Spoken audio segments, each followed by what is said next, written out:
Karamihan sa henerasyon ngayon ay pawang nasa ibang bansa ang mga magulang. May kanya-kanyang dahilan, pero iisa lang ang layunin. Ang matulungan ng pamilya at upang magkaroon sila ng magandang buhay rito sa Pilipinas. Pero hindi lahat ng naiiwan ay nauunawaan yun. Ang iba ay nagkakaroon ng hinanakit sa magulang na nagsasakripisyo.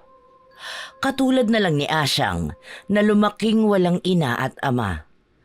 Tanging ang kapatid lang ng ina ang nag-aruga at nagpalaki sa kanya. Nang umuwi ang ina ay parang ibang tao na ito sa kanya. Naging sarado ang kanyang isipan sa ina na ang tanging gusto lang ay makabawi sa lahat ng panahong wala ito. Ngunit sa pagsiwalat ng lihim ng kanyang minamahal na tiyahin, ay sasampal sa kanya ang isang katotohanang magpapagising sa kanyang saradong isipan. Pero ang tanong ay kung paniniwalaan ba niya ang mga yon? Matatanggap ba niya ang tiyahing minamahal ay hindi na kung ano ang tiyahing kinalakihan niya? Maniniwala na ba siya sa kanyang ina? O magbibingi-bingihan lang siya? Paano nga ba haharapin ni Asyang ang pagsubok na ito sa kanyang buhay? Pakinggan natin ang istorya ni Asyang at alamin natin ang mga lihim ng kanyang tiya Mirasol. Wow! Ang ganda naman po ng bago nating bahay, Tiya Mirasol. Nagustuhan mo ba rito? Sobra po. Tapos ang dami-dami pang mga namumulaklak na halaman sa hardin. Bukod pa po dun sa napakalaki nitong bahay. Parang mansyon. Pero gusto kong tandaan mo na wala na tayo sa Capiz ngayon. Ibang-iba na rito sa Maynila. Kaya kailangan maging maingat ka. Opo. Masayang-masaya ang dalaga na nagpatuloy sa paglalabas ng mga gamit nilang magtiya mula sa loob ng mga kahong bitbit nila galing sa probinsya. Lingid sa kanyang kaalaman ay pinagmamasdan siya ng matiim ng kanyang tiyahin. Nang lumingon ang dalaga ay ibinaba ni Mirasol ang kanyang tingin at nagpanggap na abala sa paglalabas ng mga gamit sa loob ng karton. Nasa ganoong gawain sila nang may biglang pumasok na isang babae. Lumapit ito kay Mirasol habang nakasunod tanaw lang ang dalagang si Asyang. Nang makalapit ito kay Mirasol ay bigla na lang yumakap ang babae. Tinulak naman ito ni Mirasol.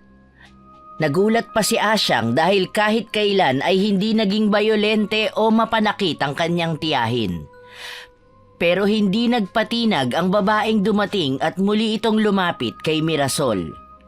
Nang makalapit na ito ay may inilabas ito sa kanyang bag na sukbit-sukbit.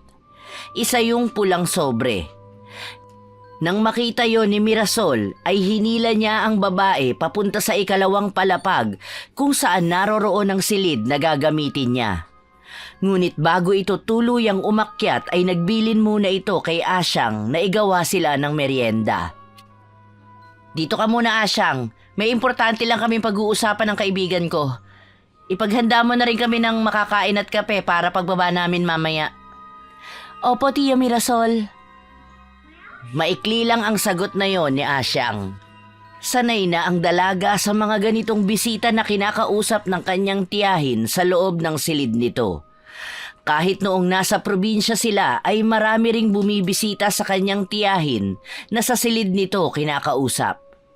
Ayon sa kanyang tiyahin ay pribado ang mga pinag-uusapan ng mga ito na hindi maaaring marinig ng kahit na sino. At sa tuwing nangyayari yon ay nagpapahanda ng merienda ang kanyang tiyahin na kinakain nito at ng bisita nito tuwing pagkatapos mag-usap ng dalawa. Nang matapos si Asyang sa isang kahon ay pumunta na siya ng kusina. Katulad ng dati ay gumawa siya ng pansit. Hiniwa niya muna ang mga rekado na nakalagay sa bitbit nilang buslo na galing pa sa kanilang probinsya. Nang maigisa na niya ang gulay ay nagpakulo na rin para sa kanton na kanyang lulutuin. Nang matimplahan ang para sa pansit kanton ay nagsalang na rin siya ng tubig sa takore kasama ang kaping barako na iniluluto bago salain. Mahigit 30 minutos pa ang lumipas ay handa na ang lahat. Eksakto naman ang baba ni Mirasol at ng bisita nito. Naku, sakto po ang baba ninyo. Nakaluto na po ako. Hindi na rin magtatagal ang bisita ko. Tayong dalawa na lang ang kumain ng inihanda mo. Ah, ganun po ba? Sige po, Tia Mirasol. Tara na po habang mainit pa ang pansit. Ginawa ko pong espesyal ito para pa-welcome na rin po natin dito sa bahay.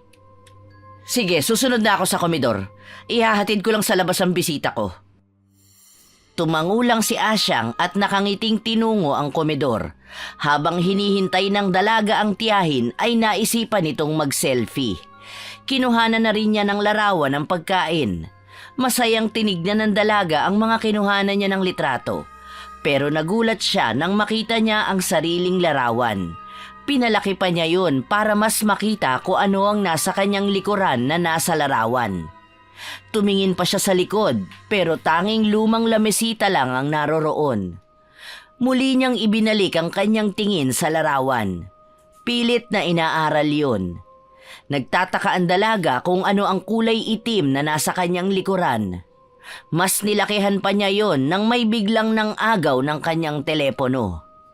Nang lingunin niya yon ay nakatayo na pala sa kanyang tabi ang kanyang tiyahing si Mirasol. Anong sinabi ko sa'yo kapag nasa harap ka ng hapagkainan? Pasensya na po, Tia Mirasol.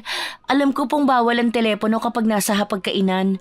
Natuwa lang po kasi ako kaya kumuha muna po ako ng larawan habang naghihintay. Basta wag mo nang uulitin, ha? Yumuko lang si Asyang. Napansin naman ni Mirasol ang biglang pananahimik ng dalaga kaya ito na ang naglagay ng pagkain sa pinggang nasa harapan nito. Nang dahil doon ay napatingala si Asyang at nagpasalamat sa tiyahin. Bumalik na rin ang ngiti sa labi nito. Hindi naman umimik si Mirasol at hinaplos lang ang ulo ng dalaga. Pagkatapos kumain ng merienda ay nagpatuloy sa pag-aayos ng mga gamit ang magtiyahin. Madilim na nang matapos sila sa kanilang ginagawa.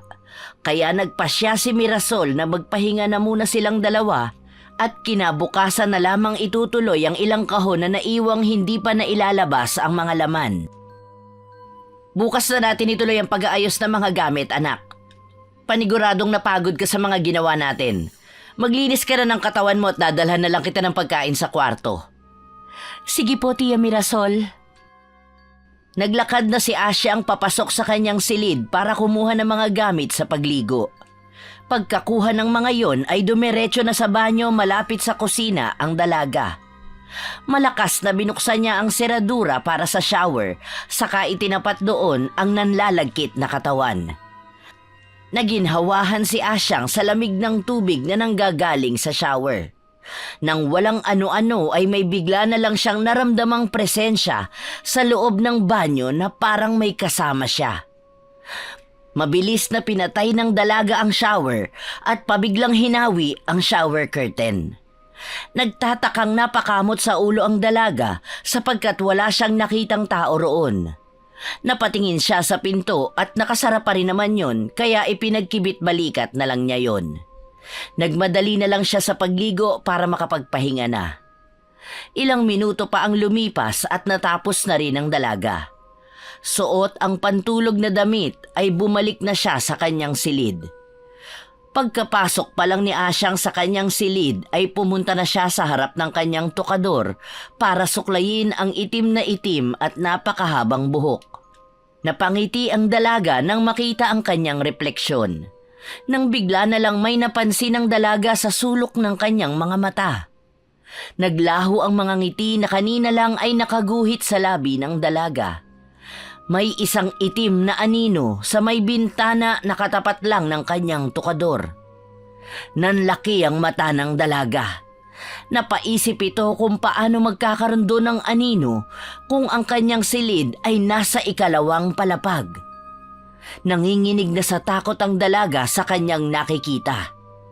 Napapitlag ang dalaga nang may bigla na lang may kumatok sa pinto at dahan-dahang bumubukas ang pinto ng kanyang silid. Namumutlang napatayo si Asyang at humarap sa may gawin ng pintuan habang sapo ang dibdib. Heto na ang hapunan mo, anak. Ikaw lang po pala, Tia Mirasol. Akala ko po kung ano na. Namamalikmata ka na naman ba? Baka pagod ka lang kaya kung ano-ano ang nakikita mo. Siguro nga po. Huwag mo nang isipin pa yan. Halika na at pagsaluhan natin ang dinala kong hapunan. Pagkatapos nating magligpit bukas, ay lalabas tayo para mamili ng ilang gamit mo para sa trabaho mo. Talaga po? Naku, maraming salamat po.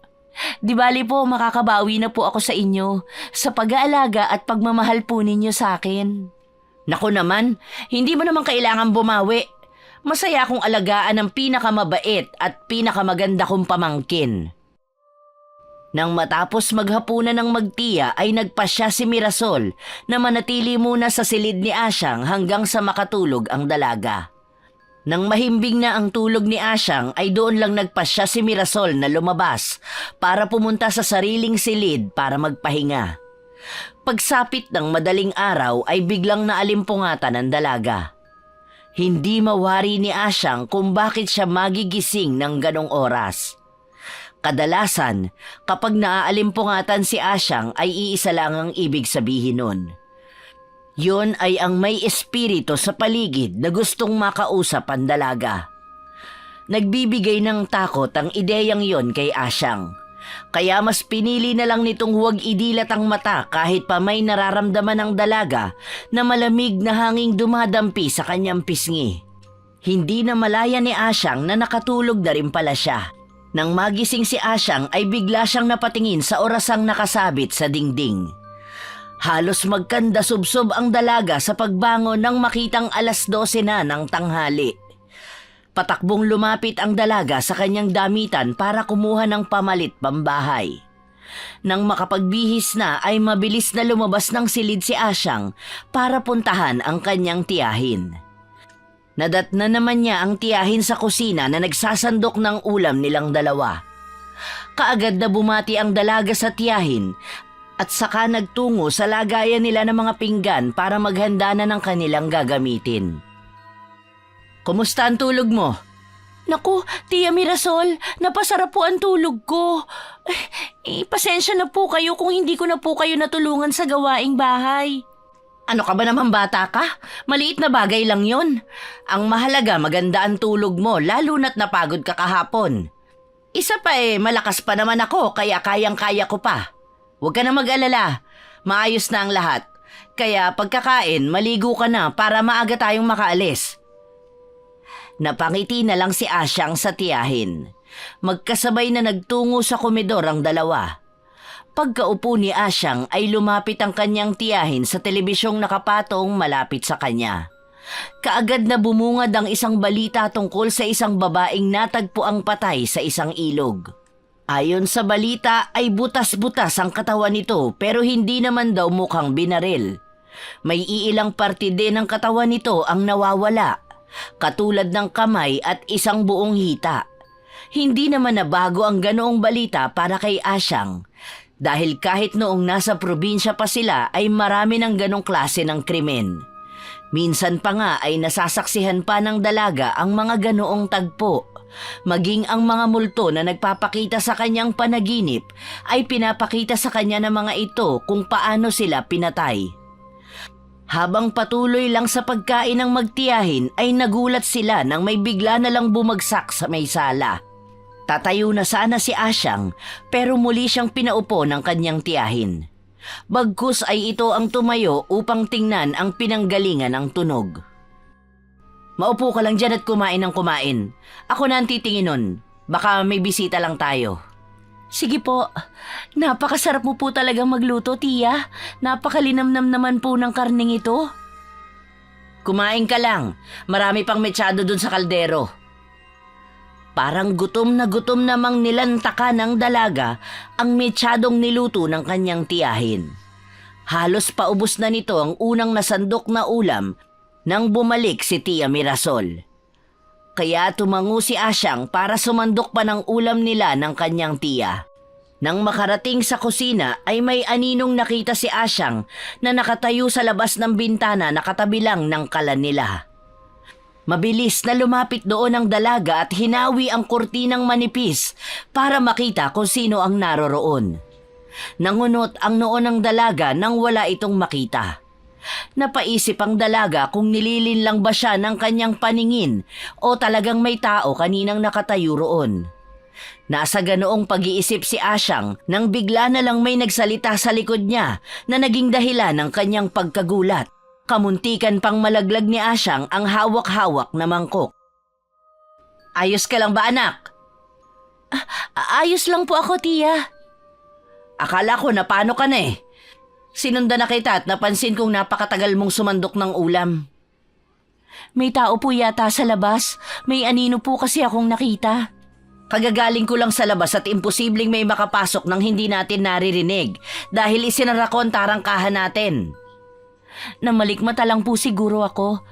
Sige po, bumalik na po kayo sa komedor at susunod na rin po ako pagkasando ko ng ulam. Matiim na tinitigan ni Mirasol ang dalagang abala na sa pagsasandok ng ulam mula sa kaldero. Isa munang malalim na buntong hininga ang ginawa ng ginang bago tinungo ang komedor. Naiwan naman si Asyang sa kusina. Pabalik na rin ito sa komedor nang may marinig siyang boses na humihingi ng tulong. Nang mapagtanto ng dalaga na isa na namang espiritu ang lumalapit sa kanya, ay napatunayan ng dalaga sa sarili na totoo ang aninong nakita nito kani-kanina lang.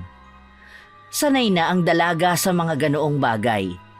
Pero tulad ng dati ay nagbibingi-bingihan siya sa mga daing at paghingi ng tulong ng mga multo. Walang lingon-likod na bumalik si Asyang sa komedor. Bumuga muna ito ng hangin bago pilit ang ngiting dineklara ang kanyang pagdating. Masayang nagsalo ang magtiyahin sa kanilang tanghalian na naudlot kanina lang dahil sa kalabog. Nang matapos kumain ng mga ito ay inutusan ni Mirasol ang dalaga na maligo at magbihis ng maayos. Mabilis ang naging kilos ng dalaga dahil alam na alam nitong hindi mahaba ang pasensya ng kanyang tiyahin sa paghihintay. Nang matapos maligo ay kinuha ni Asyang ang isang simpleng pantalon at kulay puting t-shirt. Tuwing lumalabas ang dalaga para mamasyal o may lalakarin ay laging ganito ang suot at pormahan niya. Kung hindi man ay nakasuot ito ng mahabang palda. Wala pang isang oras ay nakaayos na ang dalaga. Sakto rin sa pagbaba ni Mirasol ang paglabas sa kwarto ni Asyang. Nakahanda ka na ba? Opo, Tia Mirasol. Excited na po ako sa pamamasyal natin. Ipamimili kita ng mga bago mong damit, sapatos at bag. Hindi naman na po kailangan eh. Panigurado naman pong naka-uniforme kami sa trabaho. Baka 3 araw lang din po ako hindi magsusuot ng uniforme dahil wala pa po ako. Kahit na, luma na ang mga damit mo. Isa pa regalo ko yun sa'yo. Pabayaan mo na lang ako. Nagkibit balikat lang ang dalaga. Nang lumakad si Mirasol papunta sa labas para mag-abang ng taxi, ay kaagad na sumunod si Asyang. Kumapit pa ito sa braso ng tiyahin na nagpangiti naman sa ginang. Parang batang ngumiti pabalik ang dalaga sa ginang na nagpalaki at nag-aruga sa kanya simula pagkabata. Ilang minuto lang naghintay ang magtiyahin ng masasakyan dahil bago pa man bumuhos ang ulan ay may nakuha na silang taxi. Pagkasakay ng dalawa ay kaagad sinabi ni Mirasol kung saan sila pupunta.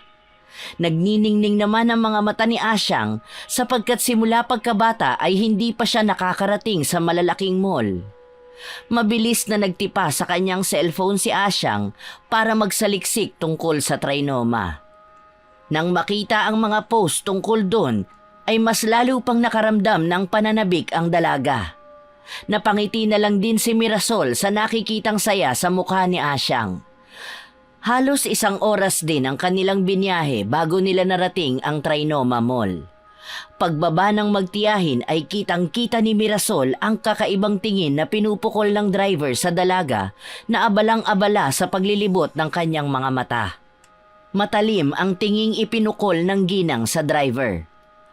May mga binulong itong salita na nakakuha naman ng atensyon ng driver. Kumunot ang noo ng driver nang biglang bumuga ng hangin si Mirasol sa kanyang kamay na may hawak ng perang papel na ibinabayad sa kanya.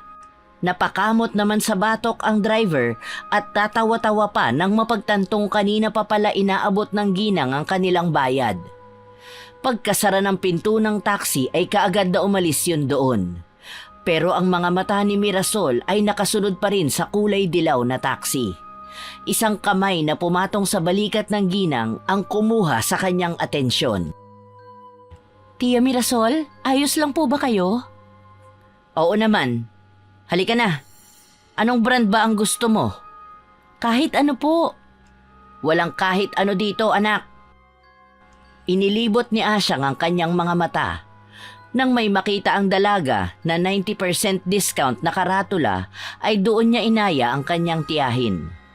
Ang buong akala ni Asyang ay sobrang mahal pa rin ang mga damit doon, pero nagulat ito nang makitang hindi na aabot sa 500 ang isang piraso ng damit. Habang si Mirasol naman ay nakatayo lang sa malapit sa cashier. Sinusundan na lang nito ng tanaw ang dalagang abalang-abala sa pamimili ng mga damit. Napataas ang kilay ni Mirasol nang may makita itong lumapit kay Asyang. Mabilis na naglakad ang ginang at nilapitan ng dalagang may kausap na isang babae. Asyang! Tia Mirasol, inaalok po ako ng sales lady. May mga bago raw po sila na kasama sa mga limited edition. Tinanong niya po ako kung gusto ko raw pong tingnan. Tumangu-tango si Mirasol at sumunod sa masayang-masaya na dalaga. Nang ipakita ng sales lady ang mga damit ay mabilis na sinabi ni Mirasol na kukunin nila ang lahat. Nagulat pa ang sales lady sapagkat hindi halata sa dalawa na kaya ng mga itong bumili ng ganon karami. Kukontra pa sana si Asyang sa sinabi ng kanyang tiyahin pero tinalikuran lang siya nito. Kaya walang nagawa si Asyang kundi sumunod sa tiyahing nasa harapan na ng cashier at nagbibilang na ng pera. Ang plano kasi ng dalaga ay 3 pares lang ang ipabibili niya. May napili naman na siyang 2, kaya isa lang sana ang kukunin niya sa limited edition na ipakikita ng sales lady. Napapangiwi na lang si Asyang habang tinitignan ang paglalagay ng cashier ng mga pinamili nila sa isang paper bag. Nang makuha ang paper bag ay pumunta sila sa 3 palapag. Nakasunod lang si Asyang sa kanyang tiyahin. Pero napahinto ang dalaga nang pumasok ang tiyahin sa isang kilalang tindahan ng mga sapatos. Kokontra na naman sana ang dalaga pero hinila na siya papasok ni Mirasol. Huwag mong isipin ang presyo. Ang mahalaga ay ang kalidad ng sapatos. Pwede naman pong sa palengke na lang eh. Marami na po ang binili niyong damit para sa akin. Pero parang walang narinig si Mirasol. Isa-isa nitong nilalapitan ang mga itim na sapatos na nakahilera ng maayos sa istante. Nang makapili na ay nagpakuha ito ng size 6. Mabilis namang naiabot kay Mirasol ang size 6 na sapatos.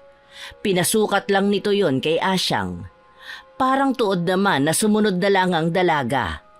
Ayaw na nitong kontrahin ang gusto ng tiyahin sapagkat baka magtampo ito. Nang matapos doon ay bumili naman sila ng bag.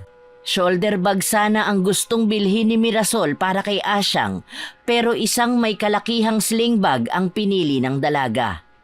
Bukod sa iyo ng style niya ay mas mura rin yon kumpara sa pinipili ni Mirasol. Nang matapos silang mamili ay tumingin sa orasan si Mirasol. Nagulat ito nang mapansing gabi na pala. Kaya inaya na lang nito si Asyang na kumain na lang sila roon.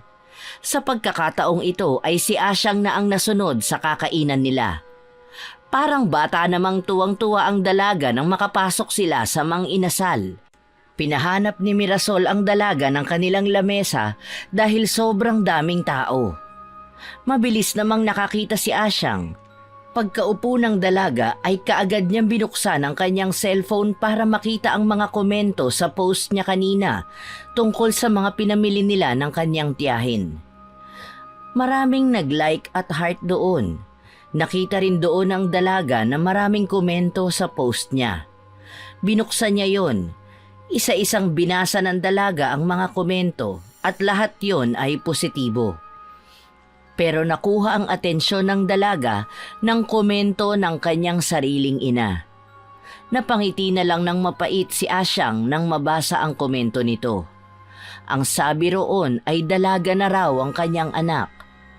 Gusto sanang magkomento pabalik ni Asyang doon pero mas pinili na lang niyang ilike yun. Ilang sandali pa ay dumating na si Mirasol na may kasamang nagtatrabaho roon na siyang nagbitbit ng tray ng pagkain. Ibinalik ni Asyang sa kanyang bag ang cellphone at tinulungan ng staff na maglapag ng mga pagkain nila.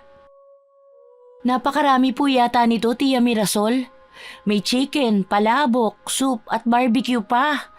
Wow! Mukhang marami-rami na naman akong makakain. Kumain ka lang. Nag-order din ako ng halo-halo para panghimagas. Salamat po sa pagkain, Tia. Nang matapos kumain ay nagpasya ang magtiyahin na umuwi na para makapagpahinga. Dala ng sobrang pagod ay mabilis na ibinagsak ng dalaga ang pagal na katawan sa kama at agad na nakatulog paglapat ng likod nito. Hindi na rin ito nakapagpalit pa ng pantulog dala ng pagod sa pamamasyal at pamimili ng mga gamit. Pagsapit ng umaga ay maaga siyang gumising para pumasok sa unang trabaho na nakuha niya pagkatapos makagraduate ng Bachelor of Accountancy. Pakanta-kanta pa ang dalaga habang naliligo. Nang matapos maligo at makapagbihis ay nakahanda na ang kanyang almusal. Sa sobrang pagkasabik ay mabilis na inubos ni Asyang ang almusal na inihain ng kanyang Tia Mirasol. Hindi na nakatiis si Mirasol kung kaya sinaway nito ang dalaga. Magdahan-dahan ka kang bata ka. Mamaya niyan mabulunan ka eh. Pasensya na po. Excited na po kasi talaga akong pumasok eh. Unang araw ko pa naman po kaya ayoko ring malate. 6:00 pa lang ng umaga. 8:00 pa ang simula ng trabaho mo. Isa pa malapit lang naman dito ang bangko. Wala pang 30 minutos makakarating ka na ron. Oo nga pala, magdala ka ng payong at mukhang uulan mamaya. Opo, si Tia Mirasol naman ginagawa akong bata. Pero maraming salamat po sa lahat, Tia. Ikaw po talaga ang best tita in the world. Nako, inuto pa ako nito. Ubusin mo yung inihain ko sa'yo. Ipinagbalot na rin kita ng baon mo. Baka mamaya sumakit pansyan mo sa mabibili mo sa paligid ng bangko. Nakangiting tumangu-tango ang dalaga. Pagkatapos kumain ay kinuha na ni Asyang ang kanin at ulam na inihandang baon ng kanyang Tia Mirasol. Bago lumabas ng bahay ay humalik pa siya sa pisngi ng kanyang tiyahin. Nang makalabas ng tarangkahan ay sumenya si Asyang sa mga nakapilang tricycle di kalayuan sa bahay nila. Pagsakay ng dalaga ay pumasok sa kanyang isipan ang matagal nang nasa isip kahit noong nasa probinsya pa lang sila ng kanyang tiyahin. Hanggang ngayon ay napapaisip pa rin ang dalaga dahil sa bilis ng pangyayari. Swerteng mabilis siyang nakuha kahit pa phone interview lang ang ginawa sa kanya. Hindi maintindihan ng dalaga kung sinuwerte lang ba siya o talagang maganda ang mga naisagot niya sa mga tanong nung natawagan siya. Magkaganon pa man ay masaya pa rin ang dalaga dahil nakakuha na siya ng trabaho at makakatulong na siya sa gastusin. Hindi na nila kailangang umasa sa nakukuhang pensyon ni Tia Mirasol at sa pinapadala ng ina na isang OFW. Ngayon ang unang araw ng training ni Asyang. Sa pagkakaalam ng dalaga, kasama ito sa pagdadaanan niya bago siya tuluyang matanggap sa trabaho. Lokal na bangko lang ang bangkong papasukan ng dalaga pero nakikita niya ito bilang daan para mas mapadali ang pagpasok niya sa mga mas kilala at mas malalaking bangko. Bumalik sa kasalukuyan ang diwa ng dalaga nang huminto ang tricycle sa tapat ng bangkong pagtatrabahuhan niya. Bumaba muna siya bago iniabot ang 50 pesos. Mabilis namang kumuha ng panukli ang driver. Nagpasalamat siya nang makuha na niya ang 20 sukli niya. Salamat po, Kuya. Tumalikod na ang dalaga sa tricycle at humarap sa bangko na kanyang papasukan. Humugot siya ng malalim na buntong hininga bago sinimulang lumakad palapit sa entrance ng bangko. Sa gilid nun ay may isang lalaking may katabaan ang nakatayo na may hawak ng isang patpat na may nakasabit na makulay na laruan. Nakikipaglaro ito sa isang pusang gala. Napangiti ang dalaga sa nasasaksihang eksena. Kinakabahang humakbang palapit ang dalaga sa salaming pinto na nasa tabi lang ng gwardya. Kaagad naman siyang napansin ng gwardya kung kaya lumapit din ito sa salaming pinto. Pagkalapit ni Asyang sa gwardya ay sinabi ng dalaga na bago lang siya roon at ngayon ang unang araw niya. Ngumiti naman ang may katabaang gwardya bago binating muli si Asyang ng magandang umaga. Nagtaka pa si Asyang nang banggitin ng gwardya ang kanyang pangalan. Nahalata naman yon ng gwardya kaya nagpaliwanag ito na nagbili ng manager na may bago silang staff na ngayon magsisimula at sinabi rin daw ang pangalan niya. Tumangu-tango naman ang dalaga bago gumuhit ang isang ngiti sa kanyang labi. Pinagbuksan naman si Asyang ng gwardya. Bago tuluyang pumasok ay muling lumingon si Asyang sa gwardya. Maraming salamat po, Manong Guard. Nang tuluyang makapasok si Asyang, ay may ngiti sa labing bumalik ang gwardya sa pakikipaglaro sa pusa. Inilibot ni Asyang ang kanyang mga mata sa buong paligid. Hindi yun kalakihan pero malamig naman doon. Napansin ng dalaga na siya pa lang ang tao roon, kaya naglakad siya papunta sa pintong may nakalagay na staff locker. Nakakailang hakbang pa lang ang dalaga nang biglang bumukas yun at iniluwa ng pinto ang isang lalaking may sobrang payat na pangangatawan at sobrang puting mukha. Parang nawala ng dugo si Asyang sa kanyang nakita. Gustuhin man ang dalagang tumakbo palabas ng bangko, ay nanigas na siya at napako sa kanyang kinatatayuan. Sinubukan ni Asyang na sumigaw, pero kahit anong pilit niya ay walang boses na lumalabas sa kanyang bibig. Halos panawa ng ulirat ang dalaga nang makita nitong ang lalaking payat ay naglalakad ng dahan-dahan palapit sa kanya. Sa kawalan ng pag-asa ay napapikit na lang siya bago umusal ng panalangin. Nasa kalagitnaan na ng pagdarasal ang dalaga nang may maramdaman siyang kamay na humawak sa kanyang mga balikat. Mas lalong diniinan ng dalaga ang pagkakapikit nang bigla siyang yugyugin ng mga kamay na humawak sa kanya. Napadilat si Asyang nang magsalita ang lalaking payat na ngayon ay nasa kanyang harapan na. Hoy miss! Hoy miss! Ano nangyayari sa'yo? Ayos ka lang ba? My gosh! May sakit ka ba? Inaatake ka ba ng epilepsy? Hoy! Magsalita ka! Hindi ka totoo! Namamalikmata lang ako! Hindi ka totoo! Ay! Hoy girl! Anong akala mo sa akin? Multo? Excuse me! Ang ganda ko namang multo kung nagkataon! Wala sa sariling hinawakan ni Asyang ang kamay ng payat na lalaki na hanggang ngayon ay nasa kanyang balikat pa rin. Nakahinga ng maluwag si Asyang nang maramdamang mainit ang mga palad nito. Hindi naman winaksi ng payat na lalaki ang kanyang kamay. Dahan-dahang ibinaba ng dalaga ang kamay ng lalaki bago ito muling tignan sa mukha. Napangiwi na lang si Asyang nang mapagtantong pulbos lang pala ang nasa mukha ng lalaki.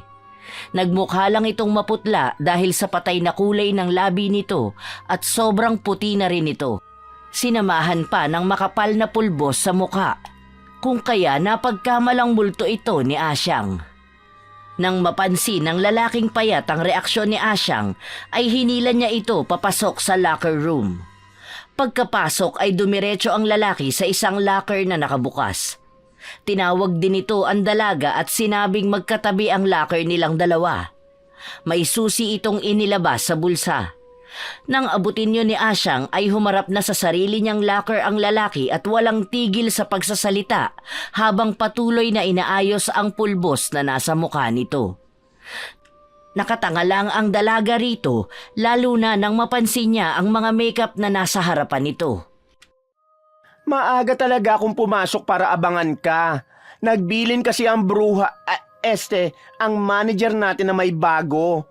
Ngayon nga raw ang simula mo as trainee at bilang employee of the month ay malugod ko namang tinanggap ang assignment na binigay ni manager. Bakit pala ganun kaputi kanina yung mukha mo? Kaya ka ba natakot sa akin kanina?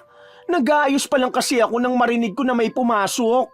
Akala ko si manager na ang dumating, kaya sinakripisyo ko muna ang beauty ko para silipin ang dumating. Malay ko ba na ikaw yon? Nagulat pa nga ako na bigla ka na lang namutla kaya nilapitan kita. Maiba ako. Ano ba ang name mo, ganda? Patricia Cortez. Pero tawagin mo na lang akong Asyang. Dylan Santiago, ang Miss Universe ng local bank.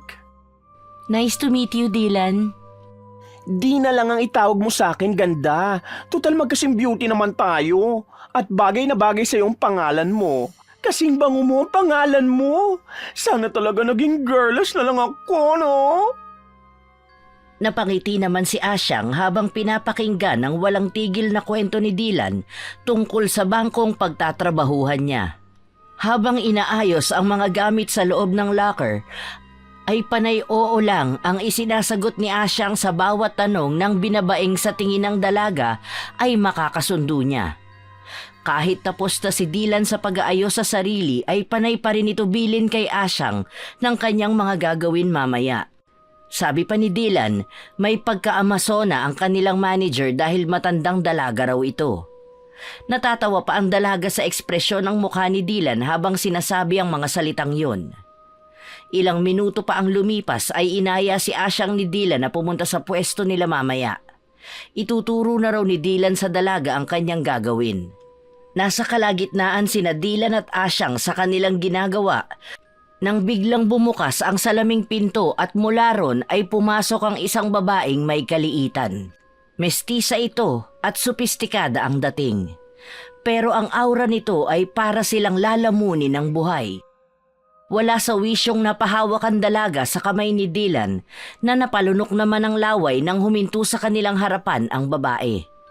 Tiningnan lang sila ng babae bago ito naglakad papuntang locker room. Nang hindi na nila matanaw ang babae ay doon lang nakahinga ng maluwag ang dalawa. Iyon ang manager natin. My gosh! Pinawisan niya ata ang kilikili ko sa Amazonang yun. Di, nakakatakot naman ang manager natin. Kinabahan tuloy ako bigla. Paano na kung magkamali ako? Don't worry, ganda. Akong bahala sa'yo. Magkatabi lang ang station natin, oh. Kung may hindi ka alam, kalabitin mo lang ako at tutulungan kita. Talaga? Salamat, Di. Naman! Isa pa magaan ang loob ko sa'yo eh. Besties na tayo, ha? Nag-appear pa ang dalawa bilang pagsang-ayon sa isa't isa. Sakto namang may iba pang dumating na mga babae. Nakasuot ang mga ito ng kulay lila na blusa at puting palda na hanggang tuhod. Isa-isang ipinakilala ni Dylan kay Asyang ang lahat ng katrabaho nila. Masaya naman si Asyang dahil parang mabait ang lahat ng makakasama niya maliban na lang sa kanilang manager. Nang mag-alas 8 na ay nagsimula na silang magtrabaho. Mangilan-ngilan lang naman ang kailangan nilang i-assist. Nang sumapit ang tanghalian ay kasabay na kumain ni Asyang si Dylan at ang isa pa nilang kasama na si Melody. Mukhang mataray si Melody lalo na kapag binabara ito ni Dylan. Pero mukhang hindi naman ito pinepersonal ng babae. Nang makita ni Dylan ang baon ni Asyang ay humingi ito ng kaunti dahil mukha raw masarap ang baon niya. Buong pagmamalaki namang binigyan ng dalaga ang bagong kaibigan habang ibinibida ang luto na yon ng kanyang tiyahin. Buong araw ay walang ibang ginawa si Dylan kundi patawanin ng dalagang si Asyang. Masayang-masaya naman ang dalaga sa bagong kaibigan. Sa kanilang probinsya ay wala kahit isa ang gustong makipagkaibigan kay Asyang, kaya sobrang gaan ang pakiramdam nito sa binabaing kasamahan sa trabaho. Nang oras na ng uwian ay sabay na lumabas ang dalawa. Masaya pang naghuhuntahan habang naglalakad palapit sa nagtitinda ng mga siomay at siopaw. Ayon kay Dylan ay doon ito bumibili ng pagkain nito pang midnight snack. Habang tinitignan ni Asyang ang iba pang itinitinda ni Aling Marie, ay narinig nila mula sa radyo nito ang isang balita tungkol sa isang ulo na natagpuan sa tambakan ng basura. Pinaghihinala ang nasangkot ito sa away. May mga nagkokomento rin na kapwa-tindera ni Aling Marie na baka adik daw ang biktima. Kung hindi naman daw ay baka na-hold up at nakilala ang mga hold-upper kaya pinatay ito. Sa ngayon ay tanging ulo lang ng lalaki ang natagpuan kasama ng uniforme nito na kulay puti. Taxi driver ang biktima at hanggang ngayon ay hindi pa nakikilala ang may gawa. Hindi naman nabigla roon ang dalaga dahil sanay na siya sa mga ganitong balita. Ay, try mo tong siopaw nila, ganda. Nako, paniguradong mapapaulit ka sa sulit at sarap. Pati tong hopya, alam mo bang homemade yung hopya ni Aling Marie? Naku, sakto. Paborito ng tiyahin ko ang hopyang baboy. Pero titikman ko rin yung siopaw. Bukas naman ay magtitinda ng puto paw si Aling Marie. Nako, yun ang paborito ko. Aling Marie, 10 siomay, 3 siopaw at 5 hopya po sa akin, ha? Narinig mo naman sigurong balita, ganda. Kaya mag-iingat ka, ha? Naku, maganda at sexy ka pa naman. Malabo namang mangyari yon kasi hindi naman ako masyadong lumalabas ng bahay. Isa pa, sino naman na magkaka-interes sa isang promdi? Maiba ko, ang dami yata ng binibili mo, be. Pasalubong mo sa mga kapatid mo. Wait! Akin lang lahat yun. Wala rin akong kapatid at si Tito Diego lang ang kasama ko sa bahay. Isa pa, hanggang almusal ko na bukas ng umagang hopya. Baka kasi gulay na naman ang ihain sa akin ni Tito Diego kaya dinamihan ko ng siomay. Pang midnight snack ko naman ng siopaw. Ganon? Isang siopaw po sa akin, saka 1 dosenang hopyang baboy po. Umiiling-iling habang tumatawa ng mahina si Asyang sa ekspresyon ni Dylan habang sinasagot nito ang kanyang mga tanong. Nang makuha na ng dalawa ang kanilang mga binili, ay pumunta na sila sa sakayan ng tricycle. Mabilis na nagpaalam si Asyang kay Dylan bago ito sumakay. Muli ay nagbili na naman si Dylan kay Asyang. Palihim pa nitong kinuhanan ng litrato ang plaka at ang driver ng tricycle na sinakyan ni Asyang. Kumaway pa si Dylan sa dalaga at naglakad na papunta sa sakayan ng jeep. Inilabas ni Asyang ang kanyang cellphone para makita ang oras. Sabik na napangiti ang dalaga sa wallpaper na nakalagay sa kanyang cellphone. Larawan nila yon ng kanyang tiyahin noong graduation niya. Hanggang sa makalayo sila sa bangko ay hindi pa rin nawawala ang ngiti sa labi ng dalaga. Ilang minuto pa ang lumipas at natanaw na niya ang bahay nila ng kanyang tiya Mirasol. Pero kumunot ang kanyang noo nang mapansing may nakaparadang pick-up na kulay pula roon. Dito na lang po sa may mataas na gate, Manong. Paghinto ng tricycle ay kaagad na iniabot ni Asyang ang bayad sa driver. Hinintay muna niyang makaalis ang tricycle bago inikutan ng sasakyan. Inisip na lang ni Asyang na baka may bisita ang kanyang tiyahin. Kaya kibit balikat na naglakad na papasok ang dalaga sa kanilang bahay. Nang marating ang sala ay wala siyang inabutang tao roon kaya dumiretso na lang siya sa kanyang silid. Sapagkat alam naman ni Asyang na kadalasan ay sa kwarto ni Tia Mirasol niya kinakausap ang mga bisita nito. Nakapagtataka man ay naniniwala si Asyang sa mga inirarason ng kanyang tiyahin. Katulad ng ayaw ni Tia Mirasol na nakakasagap siya ng mga negatibong enerhiya na pwedeng manggaling sa mga ginagamot nito. Ngunit bago pa man tuluyang makapasok sa silid ang dalaga ay may 2 kamay na biglang yumakap sa kanya mula sa likod. Nagulat doon ang dalaga sapagkat hindi pamilyar ang amoy at boses nito. Kung kaya nang bumitaw ito ay humarap kaagad siya at dumistansya. Namiss kita ng sobra, Asyang. Dalaga ka na talaga. Sino po kayo? Kaibigan po ba kayo ni Tia Mirasol? Matagal ko na po ba kayong kakilala? Anak, ako ito, ang mami mo. Ang tagal kong hinintay ang pagkakataong makasama kang muli. Mami? Ano pong ginagawa niyo rito? Hindi po ba may trabaho po kayo sa Italy? Namiss ko na kayo ni Ate Mirasol. Tumangutang-ulang ang dalaga bago nito inilibot ang paningin sa buong paligid. Nang gumawi ang mga mata ng dalaga sa bandang kanan ay sakto namang lumitaw ang kanina pa nito hinahanap, ang Tia Mirasol niya. Napansin naman ni Mirasol na hindi komportable si Asyang kung kaya tinignan niya ito sa mga mata para makasigurado. Kaya ang ginawa ni Mirasol ay inaya na ang dalawa sa may komedor para sa hapunan. Doon lang nakahinga ng maluwag si Asyang. Bumuga muna ito ng hangin bago pilit nang umiti. Nagpatiun na nang lumakad si Asyang para sumunod kay Mirasol.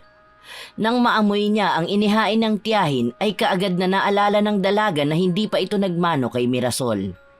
Hindi kasi nagawa yun ng dalaga pagdating niya sapagkat akala niya ay may bisita ang tiyahin at abala ito. Kung kaya ay mabilis itong lumapit sa tiyahin para magmano. Ngumiti lang si Mirasol at sinenyasan ng dalagang maupo na sa tapat ng kanyang ina na si Marga. Lumapit si Asyang sa kanyang laging inuupuan tuwing kakain. Inilapag ng dalaga sa tabi noon ng kanyang bag. Ngunit nanatili siyang nakatayo at tila iniisip kung may nalimutan ba ito. Sinaway na ito ng kanyang tiya pero parang walang narinig ang dalaga at lumapit sa tiyahin upang iabot ang supot na kanina pa pala niya hawak-hawak. Ang kaninang pilit ng ngiti ni Asyang ay napalitan ng totoong ngiti. Lalo na nang makita nito ang pagtataka sa mukha ng tiyahin. Ano na naman yan? Hindi ba pwedeng ipagpamamaya yan? Binilan po kita ng hopyang baboy. Masarap pong isabayan sa kape mamaya. Para sa akin to? Siyempre po, para po sa inyo ang lahat ng yan. Nagpasalamat naman si Mirasol sa dalaga. Naging signal yon para bigla na lang yakapin ni Asyang ang tiyahin at halikan nito sa pisngi pagkatapos bigkasin ng salitang mahal na mahal niya ang tiyahin. Lingid sa dalawa ay may isang tao roon na labis na nakakaramdam ng selos. Nasasaktan ito pero wala itong magawa. Napansin ni Mirasol na yumuko si Marga kung kaya pinaupunan nito ang pamangkin upang masimulan na nila ang pagkain ng hapunan. Habang kumakain ay panay ang kwento ni Asyang sa nangyari sa kanya sa trabaho. Maging ang tungkol kay Dylan na bago niyang kaibigan. Panay naman paalala si Mirasol sa pamangkin na laging mag-iingat sa mga taong nakakasalamuha. Nasa kalagitnaan na sila ng pagkain nang biglang magsalita si Marga na nagpatigil sa dalawa. Ate Mirasol, nagdesisyon na ako na manatili rito sa Pinas. Para magbakasyon? Ilang buwan ba ang leave mo? Para naman masulit namin nakasama ka. Marami na tayong pagkakataon, Ate Mirasol. Hindi na kasi ako babalik sa Italy. Napag-isipan ko na manatili na lang permanente rito. Tutal marami rin naman akong ipon. Isa pa dalaga na si Asyang. Gusto ko naman na ako ang magsilbi at mag-alaga sa kanya. Sa inyong dalawa. Hindi mo naman na kami kailangan pang alalahanin Pero masaya ako na magkakasama na tayong tatlo. Malaki naman ang bahay at maraming kwarto. Isa pa, hindi ka maiinip dito. Malapit lang tayo sa palengke. Malaki rin ang hardin. Mahilig ka magtanim ng mga bulaklak, di ba? Ate, maganda yung offer mo. Pero naisip ko kasi na bubukod na lang kami ni Asyang. Para sarili mo naman ang maasikaso mo. Hindi ka na bumabata, ate. Kailangan mo na rin magkaroon ng sariling pamilya. Pamilya? Bakit? Hindi ko ba kay pamilya? Kapatid mo ako, Marga. Kahit pagbali-balik na rin pa natin ang mundo, pamilya tayo. Sa dugo at sa pangalan. Ate Mirasol, hindi naman yun ang ibig kong sabihin. Padabog na tumayo si Mirasol kahit hindi pa ito tapos kumain. Mabibilis ang hakbang na tinungo niya ang kanyang silid. Habang naiwan naman sa komedor si Asyang nagulat sa naging sagutan ng magkapatid. Kailanman ay hindi pa kasi niya nakita ang ganoong galit sa kanyang tiyahin.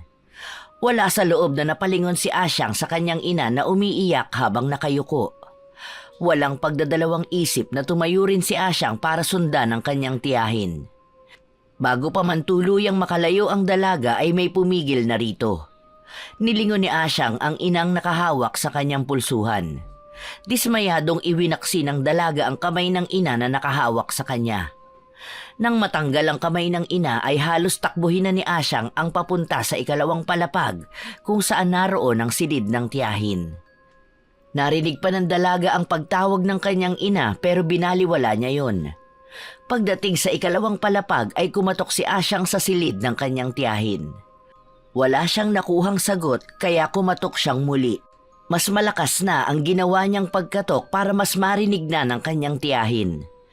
Sinabayan na rin ang dalaga ng pagtawag sa pangalan ng kanyang tiya. Ilang saglit pa ay sumagot na rin ito. Okay lang ako, anak.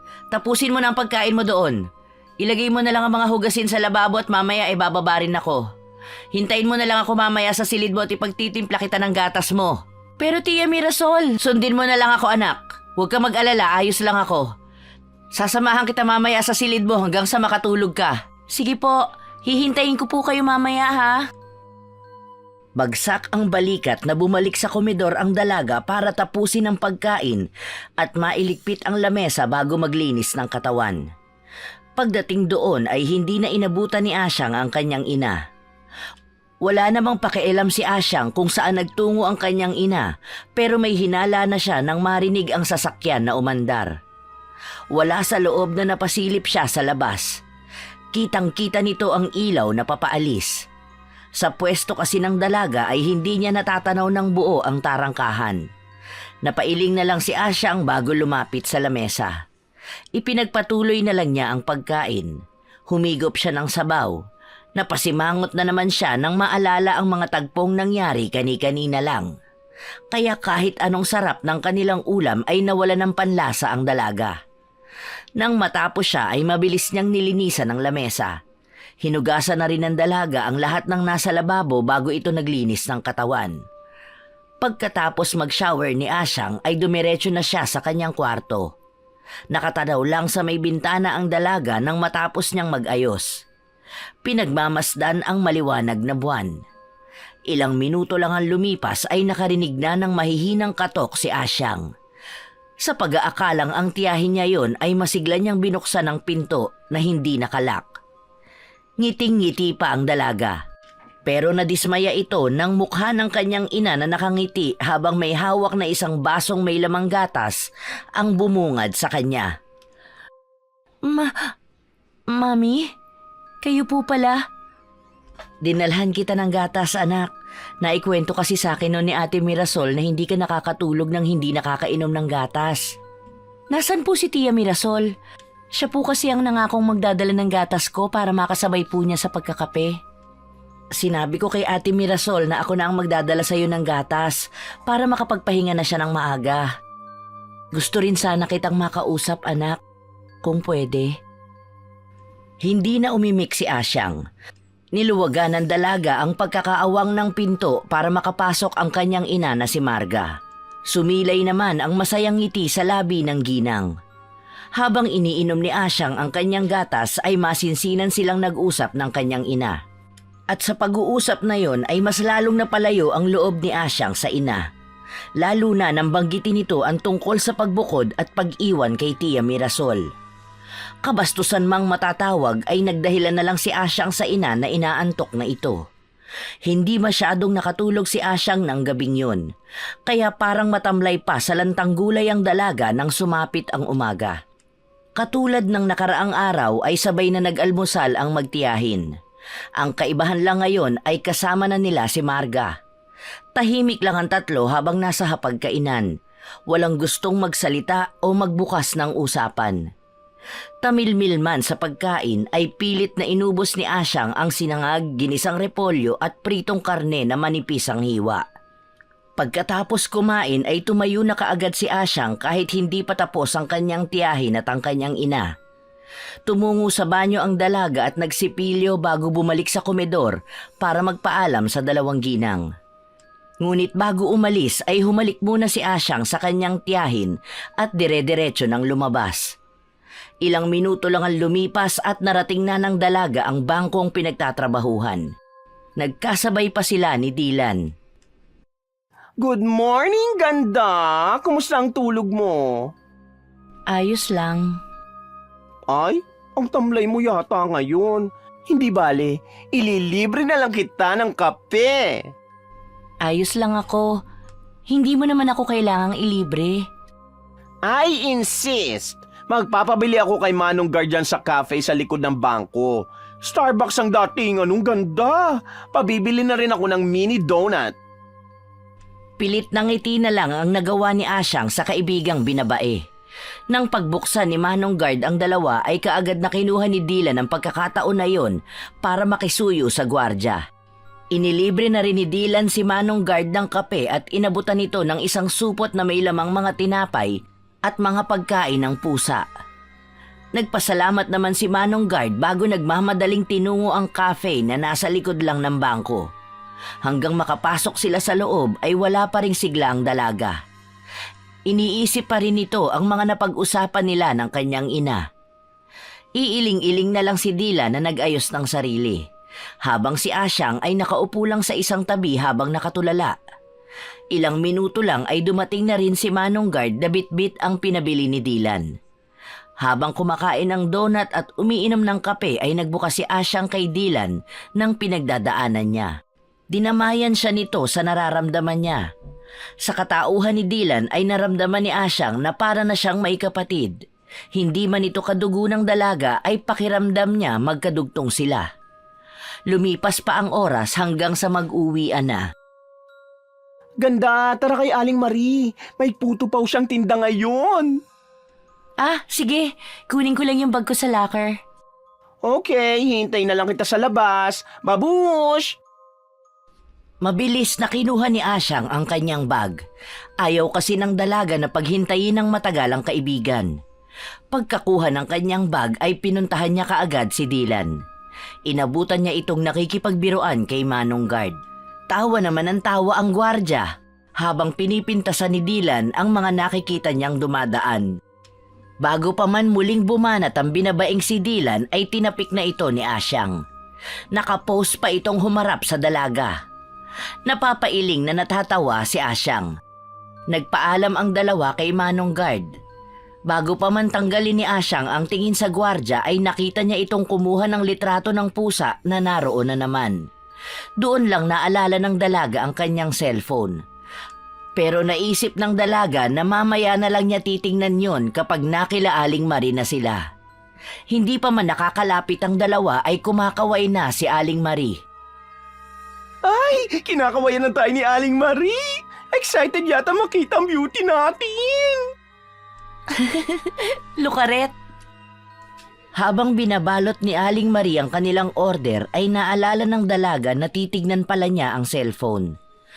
Pagbukas ng cellphone ay nakita roon ng dalaga ang sandamakmak na missed call galing kina Mirasol at Marga. Kumunot ang noo ng nagtatakang dalaga. Nakita niya rin doon ang maraming mensahe mula sa kanyang ina na si Marga. Wala sanang balak na basahin yun ni Asyang pero nang pindutin ng dalaga ang back button ay aksidenteng nabuksan nito ang mensahe ng ina. Hindi na sana babasahin pa yon ng dalaga kahit pa nabuksan na niya. Pero nakuha ang atensyon niya nang mabanggit doon ang pangalan ng kanyang tiyahin na si Mirasol.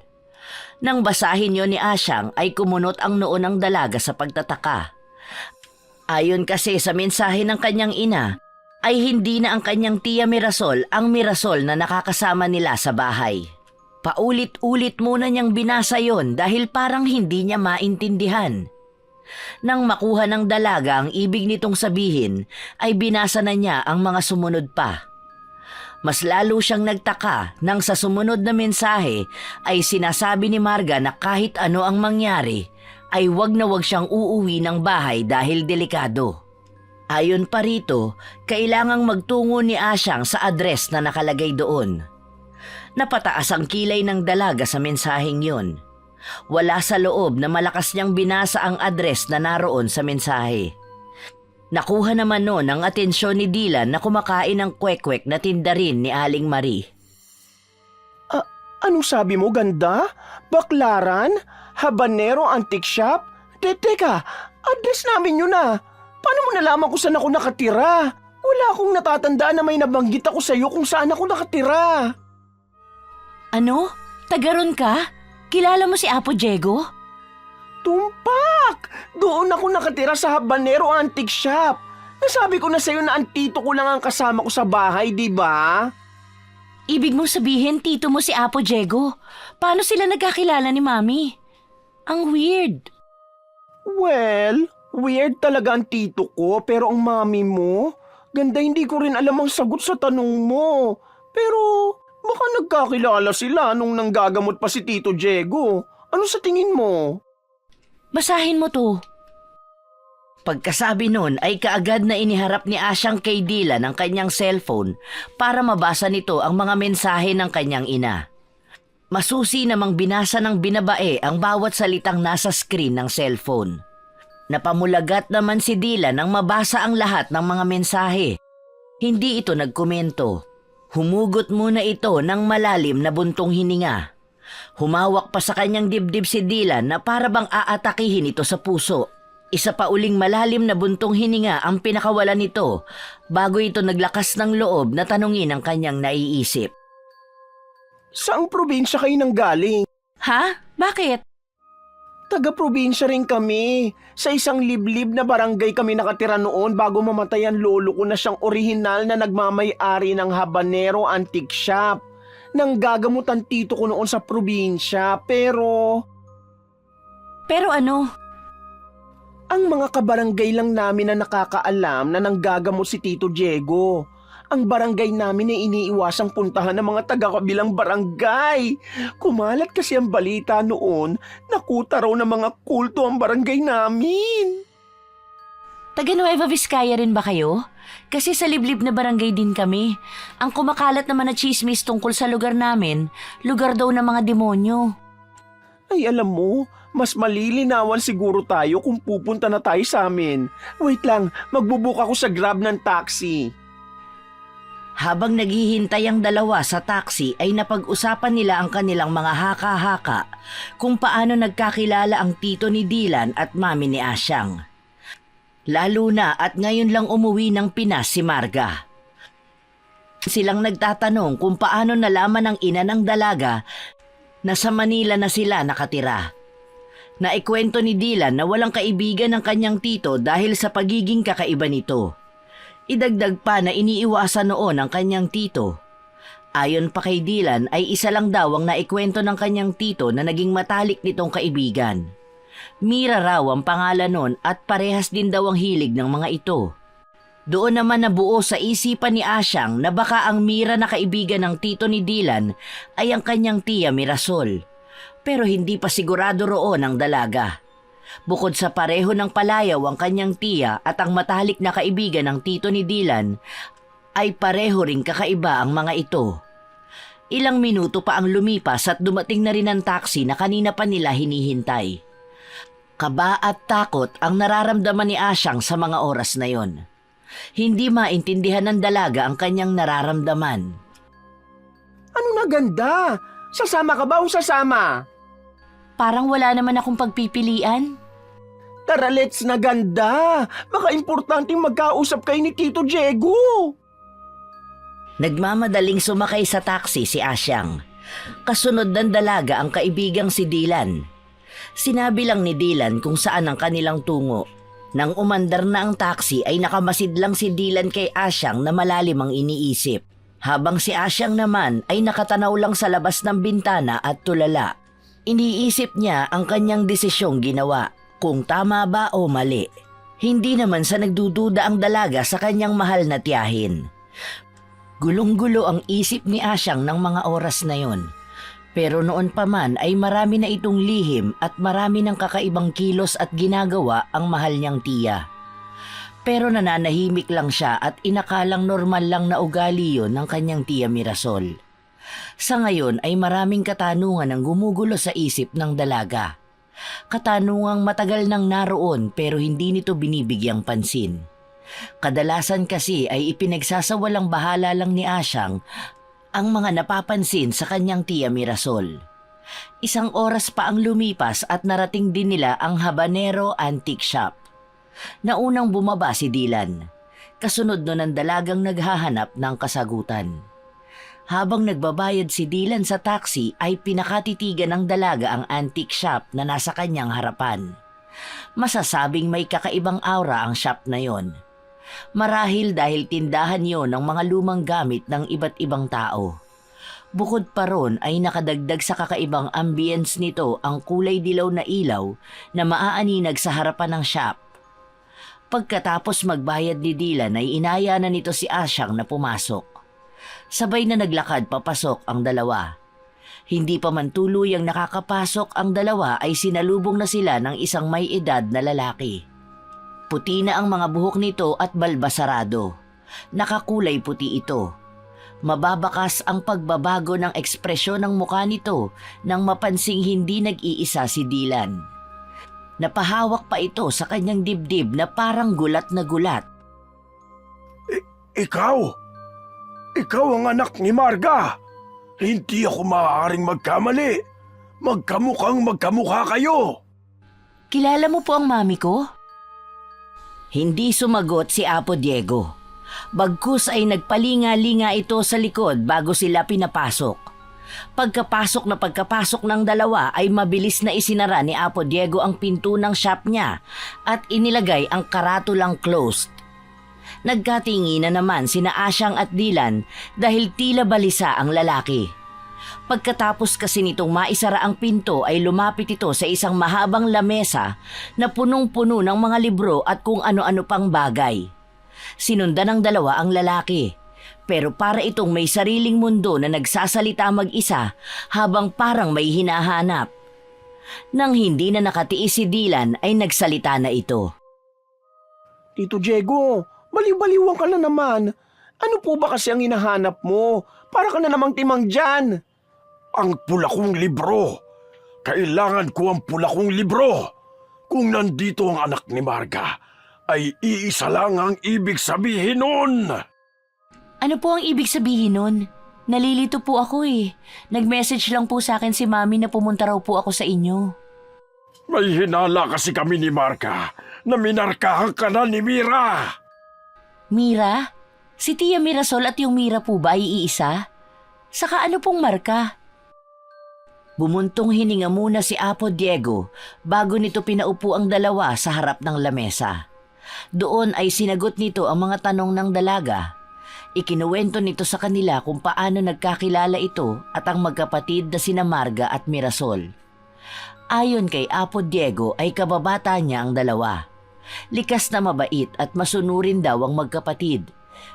Pero sa dalawang yon, tanging si Mirasol lang ang may interes sa panggagamot na katulad ng nanay nito na isang babaylan. Nang namatay ang ina ng magkapatid, ay dapat si Marga ang magmamana ng kakayahang yon. Pero tinanggihan niyo ni Marga na siyang ina ni Asyang. At bilang mabait at mapagmahal na ate, ay sinalo ni Mirasol ang responsibilidad ng isang babaylan. Masaya naman nung una ang mga ito. Pero nagbago ang lahat nang makilala ng mga ito ang isang binatang nagpaibig sa magkapatid. Una nitong niligawan si Mirasol. At dahil mahal na mahal ni Mirasol ang binata, ay ibinigay niya ang lahat para rito. Doon nagsimulang magbago ang lahat sa magkapatid. Lingid sa kaalaman ni Mirasol ay may nangyayari din pala kay Marga at sa kasintahan niya. Sabi pa ni Apo Diego na ang binatang tinutukoy niya ay ang ama ng dalagang si Asyang. Nagulat naman doon ang dalaga, sapagkat kailanman ay hindi sumagi sa isip niya na ganon ang nangyari. Bukod pa roon ay pinalaki siya ni Mirasol na punong-puno ng pagmamahal. Hindi ko pa rin po maintindihan. Pinalaki at minahal ako ni Tia Mirasol. Simula nung iwan ako ni Mami Marga, tanging si Tia Mirasol lang ang umagapay sa akin. Maaaring totoo nga, pero marami kang hindi alam tungkol kay Mirasol. Isa ako sa iilang saksi kung paano nagbago at nabalot ng dilim ang matalik kong kaibigan. Nagsimula ang lahat ng malaman ni Mirasol na buntis ang kaisa-isa niyang kapatid sa lalaking pinagkatiwalaan at minahal niya. Sobrang nasaktan noon si Mirasol. Tinangka niyang magpakamatay na isa sa mga ipinagbabawal. Hindi lang dahil sa Biblia, kung hindi maging sa pagiging babaylan niya na may basbas ng isa ring babaylan. Kung babaylan si Tia Mirasol, wala naman po akong dapat na ikatakot, di po ba? Umiling si Apo Diego. Ipinaliwanag nito kay Asyang na ang unti-unting pagbabago ni Mirasol ay umabot pa hanggang sa kasukdulan. Nang minsang isama raw siya nito ay dinala siya ni Mirasol sa gitna ng kagubatan. May mga ibang nandoon din, pero panay hindi kakilala ni Apo Diego. Doon nasaksihan ni Apo Diego ang pagbibinyag kay Mirasol sa harap ng sinasamba ng mga ito na isang mamalarang. Akala raw ng lalaki ay doon na ito magtatapos, pero nagkamali siya, sapagkat naglabas ng isang lalaki ang mga naroon at inihigayon sa isang lamesang bato. Pinalapit doon si Mirasol. Nang nakalapit si Mirasol ay may iniabot ditong punyal na may gininto ang hawakan. Halos malaglag ang puso ni Apo Diego ng mga oras na yon, lalo na nang biglang isaksak sa dibdib ng lalaki ang punyal. Pag-angat ni Mirasol ng duguan niyang kamay, nanlambot ang mga tuhod ni Apo Diego. Lalo na nang biglang kagati ni Mirasol ang lalaking nag-aagaw buhay na nasa ibabaw ng lamesang bato. Hindi na nakayanan ng sikmura ni Apo Diego ang mga nasasaksihan, kung kaya nagdesisyon itong umalis ng mag-isa. Ginawa po ni Tia Mirasol yun? Oo, at simula ng araw na yun ay marami nang nagbago kay Mirasol. Anong pagbabago po ba? Nagkaroon din ng malaking dilubyo sa aming lugar. Kabi-kabi lang natatagpo ang patay sa barangay namin. At lahat sila ay laging may nawawalang parte ng katawan. Isang gabi ay napadaan ako sa bahay ng magkapatid na sina Marga at Mirasol. Nakarinig ako ng mga impit na iyak.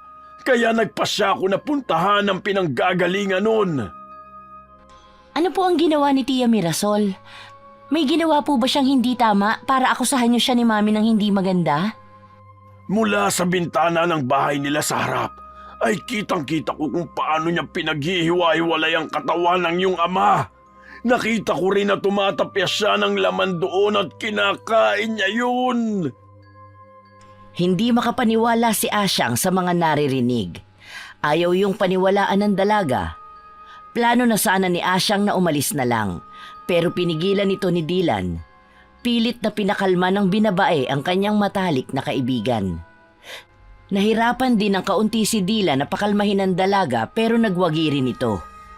Nang kumalma na ang dalaga ay may ritual na ginawa si Apo Diego na ayon dito ay makakatulong sa kanya para makita niya ang katotohanan sa kanyang paligid. Hindi na umangal si Asyang. Hinayaan na lang niya si Apo Diego sa ginagawa nitong ritual. Nang matapos ang pagdarasal nito ay may ipinainom ito kay Asyang na naging dahilan ng kanyang pagkaduwal. Nagulat naman si Dylan kung kaya inalalayan nito ang kaibigan. Pero mas nagulat si Asyang nang makita kung ano ang lumabas sa kanyang bibig. Kulay berdeng likido yun. Panay ganoon ang lumalabas sa kanyang bibig. Natataranta naman si Dylan na tinatawag ang kanyang tito para lumapit doon. Sa paglapit ni Apo Diego ay tinapik nito ng mahina ang likod ni Asyang at bumigkas ng ilang salita. Pagkatapos nun ay may isang kulay itim na perlas ang lumabas sa bibig ni Asyang. May kalakihan yon at may kasama pang kaunting dugo. Gamit ang isang supot na malabo ay dinampot yon ni Apo Diego. Ineksamin yon ng matanda. Nanlalaki ang mga mata nito sa natuklasan. Tama nga kami ng hinala ni Marga. Minarkahan ka na ni Mirasol bilang kapalit niya sa pagsisilbi sa mamalarang. Mamalarang? Ano po yun? Ano po ang mamalarang? Ang mamalarang ay isang malakas na espiritu na kumukontrol sa isipan at damdamin ng isang mambabarang. Sa pagkakaalam ko, ayon na rin sa natuklasan ni Marga ay may kakayahan ng mga mamalarang na manggaya ng itsura ng kahit na sino. At dahil nandito ka na kahit hindi pa ang itinakdang panahon, iisa lang ang ibig sabihin nun. Itinakdang panahon? Ano po bang nalaman ni Mami? Bakit ayaw niya akong pauwiin? Ano po ba talagang nangyayari? Hindi na si Mirasol ang kasama ninyo, kung hindi ang mamalarang na. Malamang na sa mga oras na ito ay wala na si Marga. Sa aking palagay ay nagkaharap na sila ng mamalarang. At ang itim na perlas na isinuka mo, isang indikasyon na namarkahan ka na ng mamalarang. Wala ka bang napapansin sa mga pinapakain sa'yo ni Mirasol? Wala naman po. Oo nga po pala. Sa tuwing sasapit ang araw ng Martes, Biyernes at Sabado, kakaiba ang lasa ng karne na inihahain ni Tia Mirasol. Hindi ko alam kung anong klaseng karne yon dahil mas malinamnam yon kumpara sa baka. Kung ganon ay inihahanda ka na niya. 5 araw na lang at kaarawan mo na. Hanggat maaari ay dapat mahanap natin ang altar ng mamalarang para tuluyang mawala ng bisa ang mga itinanim niya sa'yo. Naguguluhan man ay sumang-ayon na lang si Asyang. Sa mga oras na yon ay mas naiintindihan na niya ang mga pinag-usapan nila ng kanyang ina. Magpapaalam na sana si Asyang sa magtiyuhin nang biglang tumunog ang kanyang cellphone. Tiningnan niyo ng dalaga. Si Mirasol ang tumatawag sa kanya. Nagdadalawang isip si Asyang kung sasagutin ba niya yon o hindi. Kung kaya wala sa loob na napatingin siya sa magtiyuhing nag-uusap habang may hawak-hawak na isang medalyon si Apo Diego. Lumapit ang dalaga sa magtiyuhin at humugot ng malalim na buntong hininga. Muli ay tiningnan ng dalaga ang kanyang cellphone na tumutunog. Pinindot ni Asyang ang answer button. Isang nag-aalalang boses ni Mirasol ang narinig ni Asyang mula sa kabilang linya. Tinatanong nito kung nasa na ba siya. Sinabi lang ng dalaga na kasama niya ang kanyang mga kaibigan. Nagdahilan ng dalaga na nagkaroon lang sila ng kaunting pagdiriwang dahil kaarawan ng kanilang manager. Hindi naman nagalit si Mirasol pero pinapauwi na siya nito dahil nawawala raw ang kanyang ina. Kaagad namang ibinaba ni Asyang ang tawag at nagpaalam na sa magtiyuhin. Bago umalis ang dalaga ay may iniabot na medalyon si Apo Diego dito. Iniligay lang yon ng dalaga sa kanyang bulsa. Nagbilin din si Apo Diego na huwag niyang ihihiwalay sa katawan niya ang medalyon para makita niya ang katotohanan sa kanyang paligid. May ipinasuot din itong kwintas na kulay ginto at may palawit na batong kulay pula.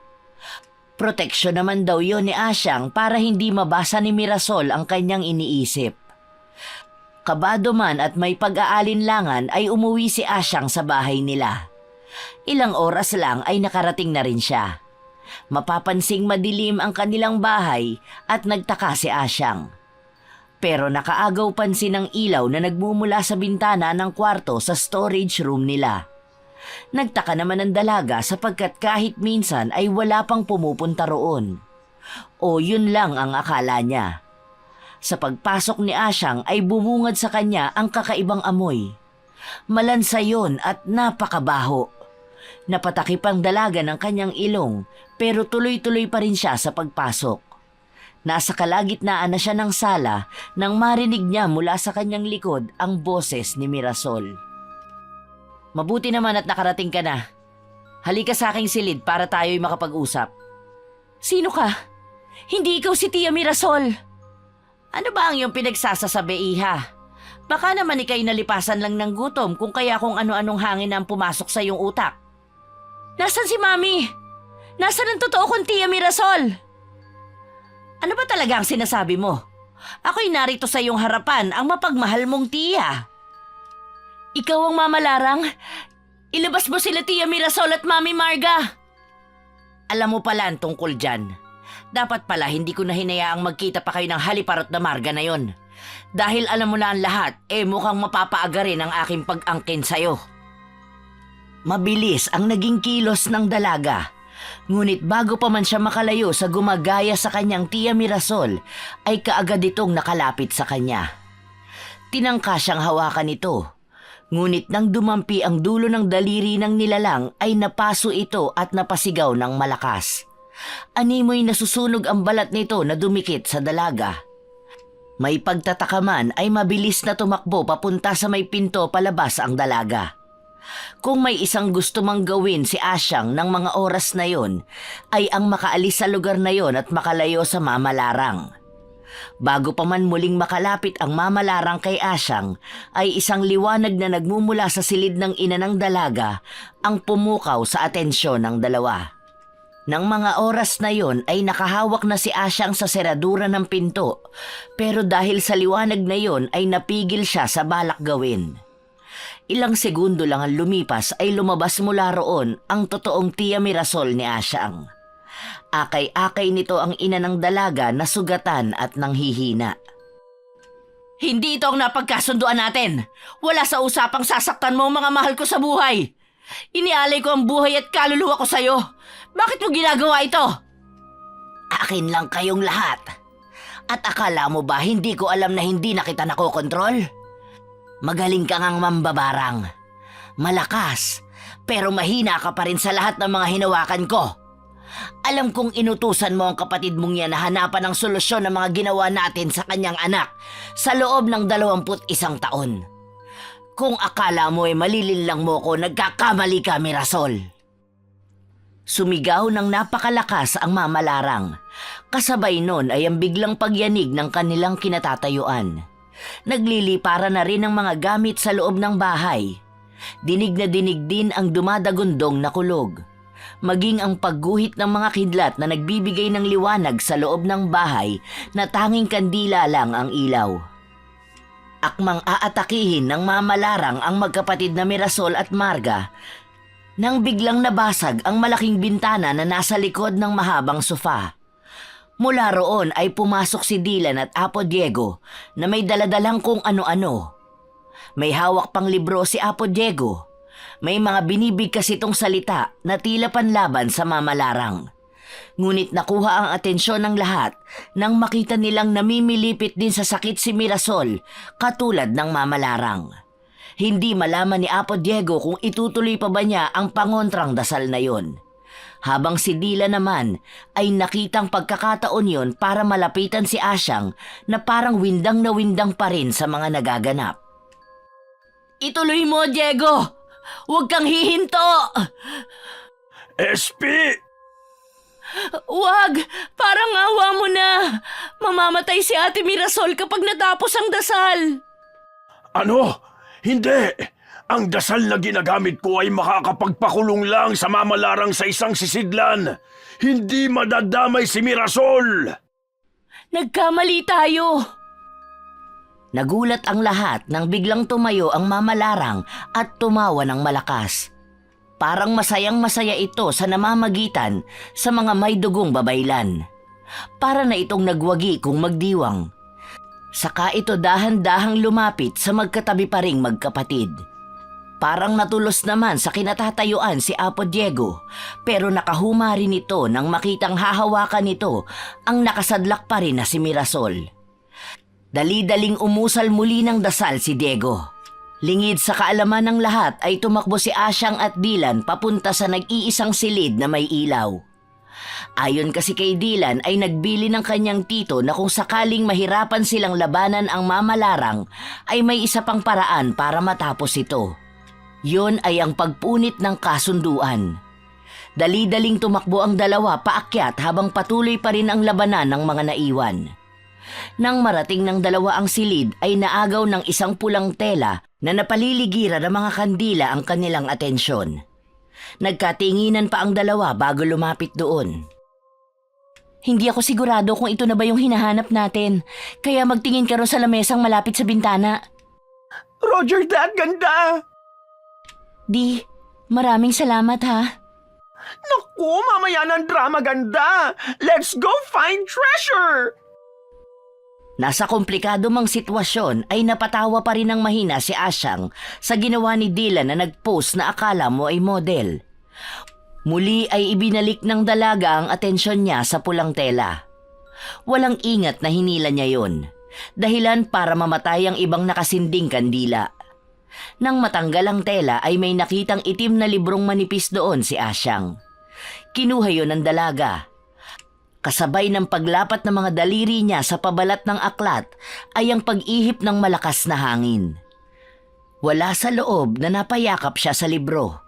Ngunit agad din niyang nailayo ang libro dahil uminit ang suot niyang kwintas nang magkadikit ito. Tinitigan ni Asyang ang hawak na libro. Kitang-kita ng dalaga ang parting nadikitan ng palawit ng kwintas. Nasunog kasi ang parting yun. Napailing ang dalaga at mabilis na binuklat ang libro. Sa loob nun ay may nakitang isang papel si Asyang na naiiba ang kulay ng papel kumpara sa mga sumunod na papel.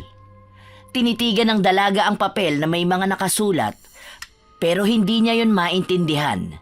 Ang tanging naiintindihan niya roon ay nakasulat ang kanyang pangalan sa tabi ng pangalan ng kanyang tiya Mirasol. Nang mapagtantong yun na nga ang kanilang hinahanap, ay mabilis na lumapit si Asyang kay Dylan. Di, nakita ko na. Ano nang sunod nating gagawin? Halika rito sa lamesa, dali! Ano ba yun? Mukhang tinangka na ring putulin ni Tia Mirasol mo ang kasunduan nila ng mamalarang. Tingnan mo itong palayok na may asin, oh. Sa gilid nito ay may isang lalagyang may abo na katulad ng ibinigay na abo sa akin ni Tito Diego para magamit natin. Sa tingin ko, gusto kanyang iligtas. At para sa naman ang punyal na nasa kaliwang gilid ng palayok? Wala ka ba talagang alam? Magkadugtong ang buhay ng isang mambabarang na nagpasakop sa mamalarang at sa mamalarang mismo. Kung matatalo natin ang mamalarang, ay mamamatay ang tiyahin mo. Sinabi rin ba ni Apo Diego yan? Wait! Narinig ko kanina na sinasabi ng Mami Marga mo kay Tito Diego ang tungkol doon habang paakyat tayo. Biglang nagkaroon ng pag-aalinlangan ng dalagang si Asyang. Nang bigla na lang nilang marinig ang malakas na sigaw ni Marga na tinatawag ang pangalan ni Apo Diego. Kinuhang pagkakataon yon ni Dylan para agawin kay Asyang ang papel ng kasunduan. Pagkakuha ay mabilis na pinunit ng binabae ang papel ng kasunduan at itinapon yon sa loob ng palayok. Katulad ng bili ng kanyang tito ay nilagyan niya ito ng abo bago sinindihan. Tulala lang si Asyang habang lumuluha. Batid ng dalaga na kung magagapi man ang mamalarang ay ibig lang sabihin nito ay kamatayan ng kanyang mahal na Tia Mirasol. Hindi pa man nauubos ang sinusunog na papel nang biglang lumitaw sa likuran nila Asyang ang nanghihinang si Mirasol. Susuray-suray itong lumapit sa lamesang kinalalagyan ng palayok. Gusto mang ilayuyo ni Dylan ay bigla siyang naniga sa kanyang kinatatayuan. Akmang aawatin na sana ni Asyang ang kanyang tiyahin nang bigla itong humarap sa kanya habang hawak ang punyal. Nalilito at naguguluhan naman ang dalaga. Patawarin mo ako, anak. Mahal na mahal kita. Magiging malaya ka na pagkatapos nito. At ikaw naman, lalaki. Bantayan mo lagi ang Asyang ko. Hindi pa man nakakasagot ang dalaga ay bigla na lang hiniwaan ni Mirasol ng mahaba ang kanyang palad at pinatulo ang dugo sa loob ng palayok habang may binibigkas na mga salitang hindi naiintindihan ng dalawa. Nang matapos ito sa inuusal, ay lumingon ito kay Dylan at Asyang bago banayad ng umiti. Umalis na kayo rito. Ilabas na rin ninyo sina Marga at Diego. 5 minuto lang at mag-aapoy na ang buong bahay. Paniguradong madaling lalamunin ng apoy ang kahoy na dingding sa oras na silaban ko ang kurtina at ang librong aking ginagamit. Lalo pa at pinasingaw ko ang gasol kanina. Ito na lang ang naiisip kong paraan para parehas tayong makalaya sa demonyo. Lahat ay gagawin ko para makalaya ka na ngayon, Asyang. Paano po kayo? Hindi po kita pwedeng iwan dito. Magpapahinga na ako. Matagal ko na dapat ginawa ito pero nagpadala ko sa galit at puot sa puso ko. Sa oras na mawala na ako ay ligtas na kayo. Ikaw, lalaki, ilabas mo na ang aking Asyang. Oo nga pala, maraming salamat sa pagtulong sa kapatid at sa pamangkin ko. Pero Tia Mirasol, anong klaseng kasunduan po ba ang ginawa ninyo? Baka pwede pa po nating gawa ng ibang paraan. Makinig ka. Dapat ay magalit ka sa akin. Dahil sa puot ko sa iyong ama at ina ay nakipagkasundo akong ikaw ang magbayad sa ginawa nila sa akin. Hindi ako nakontentong ialay ang puso ng iyong ama sa sinasamba kong mamalarang. Idinamay pa kita at tinangka ko pang gawin kang makapangyarihang mambabarang na tulad ng ibinigay niya sa aking kapangyarihan. Masama ako at karapat dapat lang ito sa akin. Papalagpasan na si Asyang nang makarinig sila ng pagsabog sa isang parte ng silid na yon. Nagulat pa ang mga ito nang biglang mabasag ang bintana ng silid nang tamaan yon ng kidlat. Sa pagkumpas ng kamay ni Mirasol ay tumalsik palabas ng silid na yon sina Asyang at Dylan. Doon natauhan ng binata kaya hinila na nito pababa ang dalagang gulat pa rin. Dinatnan nila sa sala sina Diego at Marga na parehas ng duguan. Pero may lakas pa si Apo Diego, kaya inalalayan nito ang ina ng dalaga. Sabay-sabay na lumabas ang 4 sa bahay na nagsisimula ng masunog. Paglabas nila ng tarangkahan ay sinalubong kaagad sila ng mga kapitbahay na nakita pala ang sunog na nagmula sa pinakatuktok na kwarto. May mga pulis na rin sa labas na kararating pa lang. Nakatanggap daw ang mga ito ng tip na may mga kalabog at malalakas na sigawan sa loob ng bahay. Nang makita ng pulis na sugatan sila Marga at Diego ay kaagad na nagpatawag ito ng ambulansya. Nagpatawag na rin ito ng bumbero. Hinawakan naman ng dalaga ang kamay ng ina na puno ng kalmot na nakuha siguro nito sa pakikipaglaban sa mamalarang at sa pagtama sa mga gamit sa loob ng bahay. Isang malakas na sigaw ang narinig ng lahat na nanggaling sa taas ng bahay kung nasaan si Tia Mirasol. Pagkatapos nun ay biglang kumidlat muli at tumama yon sa loob ng kwartong basag ang bintana na nabasag kanina dahil sa unang kidlat na tumama roon noong nag-uusap pa silang magtiyahin. Hindi! Nando si Tia Mirasol! Mami! Si Tia Mirasol! Kaagad namang tinawag ng mag-ina ang mga pulis para sabihing naroon pa si Mirasol. Mabilis namang tumawag ng rescue unit ang mga ito. Ilang minuto pa ang lumipas ay dumating na ang mga susubok na magligtas kay Mirasol. Dumating na rin ang ambulansya at kaagad na isinakay sina Marga at Diego. Habang sina Asyang at Dylan ay naiwan para sumagot sa mga katanungan ng pulis at hintayin ang paglabas ng mga rumesponde. Ilang saglit pa ay naputol ang pagkukwento ng dalawa nang sumigaw ang isa sa mga pumasok sa loob na hindi na sila makaakyat sa itaas at unti-unti na ring bumabagsak ang kisame sa unang palapag. Paano po ang tiya ko? Nasa loob pa siya! Pero napayuko na lang ang isa sa rescuer at humingi ng tawad sa dalaga. Doon na bumuhos ang lahat ng emosyon ni Asyang. Napaluhod pa ito habang nagsisisigaw at tinatawag ang pangalan ng tiyahin. Wala na! Wala na ang aking Tia Mirasol! Tia Mirasol!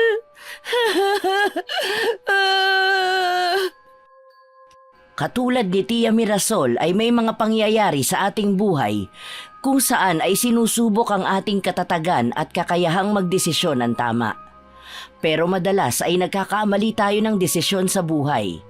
Dahil mas nangingibabaw sa atin ang emosyon na madalas na nagiging sanhi pa ng mas malaking problema at sigalot sa pagitan ng inyong pamilya.